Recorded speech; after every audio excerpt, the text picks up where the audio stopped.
दर्जा मिलना आवश्यक है। पार्टी ने अत्यंत की व्यवहार कुशल, कर्मठी, विनम्र व्यक्ति को उम्मीदवार बनाया है। मैं ऐसे उम्मीदवार को चौड़ाकांत जी को शुभकामनाएं देता हूँ।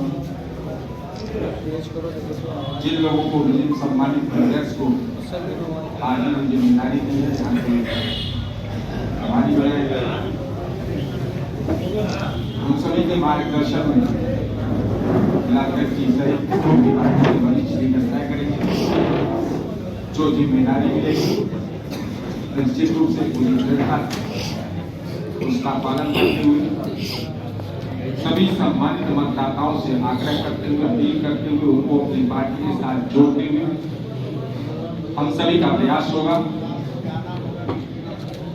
इस जनपद में पार्टी के उम्मीदवार श्री चौड़ाकांत जी अच्छे मतों के अंतर से बीजेपी के उम्मीदवार से जीत करें। मैं आप सभी से यही आग्रह अपील करते हुए अपनी बात को जी का सम्मानित स्वागत करते हुए इस जनपद में बात को समाप्त करता हूँ। धन्यवाद। जय हिंद, जय भारत। समाजवादी पार्टी की दृष्टि से बहुत महत्वपूर्ण चुनाव है और इस चुनाव में जो भारतीय जनता पार्टी के प्रत्याशी हैं वो पहले समाजवादी पार्टी से ही विधान परिषद में गए थे और विधान परिषद सदस्य समाजवादी पार्टी के रहते हुए माननीय राष्ट्रीय अध्यक्ष अखिलेश यादव जी जब मुख्यमंत्री थे तो ये झंडा और पोस्टर लगा करके राष्ट्रीय अध्यक्ष जी का विरोध इन्होंने किया था। उस बात का बदला लेने का समय आया है। आपसे निवेदन हम करेंगे इस बात का बदला जरूर लिया जाए। जिसको राष्ट्रीय अध्यक्ष जी ने एमएलसी बना करके भेजा था और राष्ट्रीय अध्यक्ष जी के खिलाफ उन्होंने झंडा और पोस्टर लगाने का काम किया और कहा कि ये आयोग जो है, जो स्वतंत्र आयोग होता है, उसको कहा कि यादव आयोग हो गया।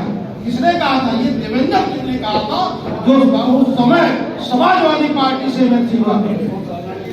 तो साथियों, लोक सेवा आयोग, उसमें अनिल यादव जी उसके चेयरमैन थे। तो उसको ये कहा कि अनिल यादव के चेयरमैन बनने पर यादव आयोग बताया था। किसने बताया? जो पार्टी के हमारे एमएलसी। तो साथियों, उस बात का आपको बदला लेना है कि राष्ट्रीय अध्यक्ष जी ने जिसको एमएलसी बनाया वो राष्ट्रीय अध्यक्ष जी के खिलाफ भी बयान देने का काम किया एमएलसी रहते हुए सरकार। दूसरी बात, ये चुनाव जो आज हमारे साथियों ने हमारा सहयोग किया है वो हर वोटर लिस्ट में पूरे कॉन्स्टिट्यूंसी में दिख रहा। कॉन्स्टिट्यूंसी की कोई भी ब्लॉक हो, कोई भी विधानसभा हो, इस बार हमारे लोग वोटर सबसे ज्यादा दिख रहे हैं।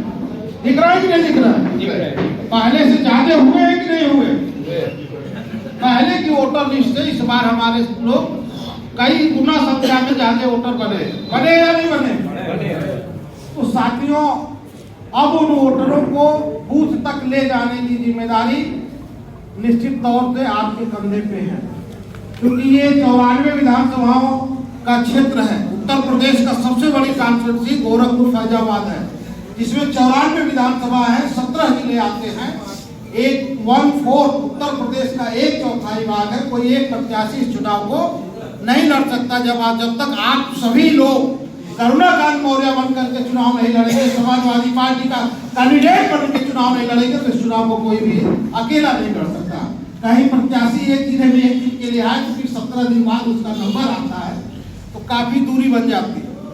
तो हमारे सभी जिम्मेदार लोग बैठे हुए हैं। निश्चित तौर पे इस जनपद में जो वोट बना है तो हमारा विधान परिषद में नेता विपक्ष का एक पद जो है वो हम लोग को मिलेगा। बहुत बढ़िया भाई। इसलिए इसको जिताना है। क्यों जिताना है? आज ये हमारे बीच में है। कल नामांकन हुआ गोरखपुर में, लेकिन उन्होंने होमवर्क अपना 1.5 साल पहले से कर रखा है। शायद हम लोगों को, बहुत से लोगों को जानकारी भी नहीं होगी किस गांव में ये कहां अपना होमवर्क कर रहे हैं। जब हम में से कोई गुजरता होगा तो पता चला होगा कि करुणाकांत जी यहाँ पे फॉर्म लेके आए हैं और कुछ दिनों बाद उस फॉर्म को जमा कराने के लिए लेने आए हैं। लगातार ये 17 जिलों में चलते रहे, क्योंकि हम लोग को जानकारी मिलती रही, कहीं ना कहीं हम लोग भी सहयोग में रहे।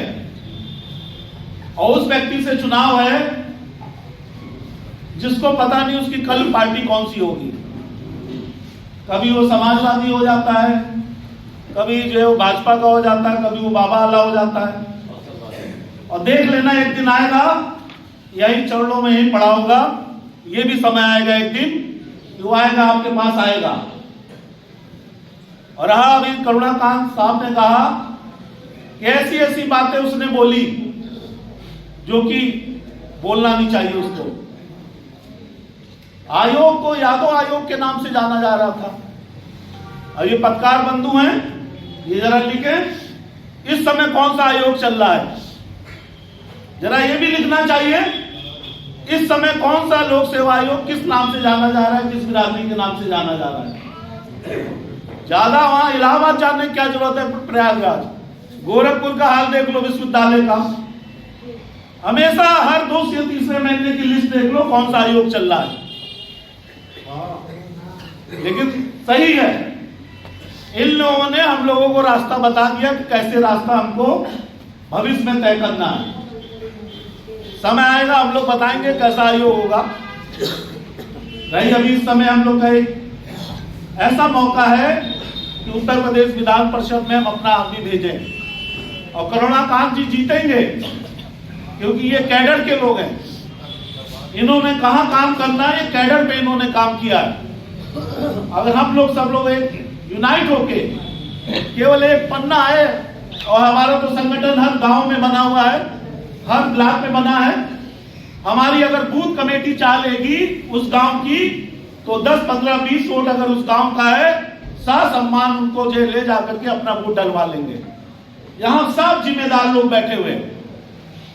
अगर हम लोग लग गए तो गांव गांव से इतना वोट मिलेगा कि करुणाकांत जी को पता भी नहीं चलेगा इतना वोट आया कहां से। हालांकि आपको पता है, क्योंकि आपने उनसे निवेदन करने का काम करेंगे।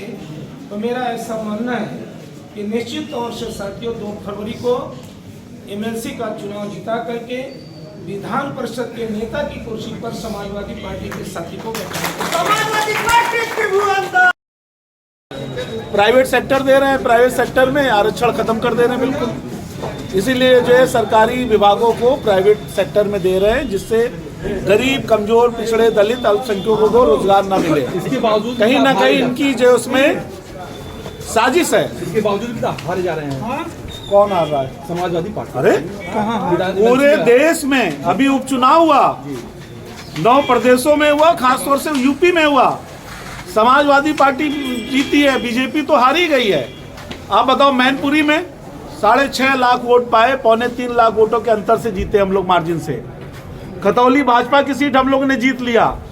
रामपुर हम लोग की सीट, 8 बार से माननीय आजम खान साहब वहां के विधायक, और रामपुर में वोट डालने नहीं दिया गया समाजवादियों को। और सबसे ज्यादा बुरा आपने देखा होगा, आपके वीडियो, आपके चैनल को बधाई देते हैं, महिलाओं के हाथ पे पुलिस वाले लाठियां मार रहे हैं, रिवॉल्वर लेके दरोगा दौड़ा रहा है महिलाओं को। वहां कहां लोकतांत्रिक ढंग से चुनाव हुआ रामपुर? वो भी सीट हमारी थी और है, रहेगी।